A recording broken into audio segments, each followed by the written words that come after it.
San Francisco, California's first-in-the-nation Reparations Task Force meets in person Wednesday, the first time members have gathered face-to-face since their inaugural meeting nearly a year ago and mere weeks after the group voted to limit restitution to descendants of enslaved Black people.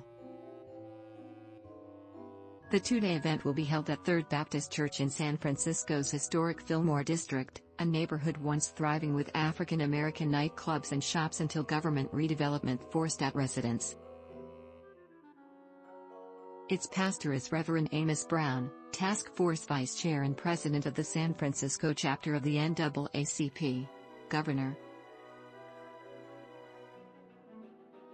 Gavin Newsom signed legislation creating the two-year Reparations Task Force in 2020, making California the only state to move ahead with a mission to study the institution of slavery, educate the public about its findings and develop remedies.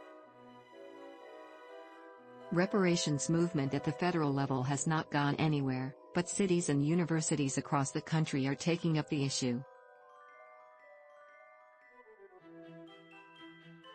In a dramatic vote last month, California's task force voted 5-4 to limit reparations to descendants of people who can show they are descended from enslaved or free Black people in the U.S. as of the 19th century.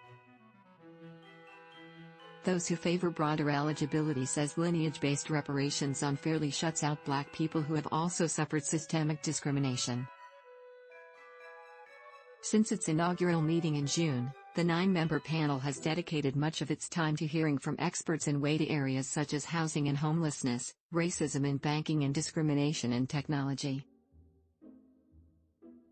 Wednesday's agenda includes testimony from experts in education, while on Thursday, the committee is scheduled to discuss a report to be made public in June that shows how the institution of slavery continues to reverberate throughout California, including in the form of disparities in household income. Task force members were appointed by the governor and the leaders of the two legislative chambers. A plan for reparations is due to the legislature in 2023.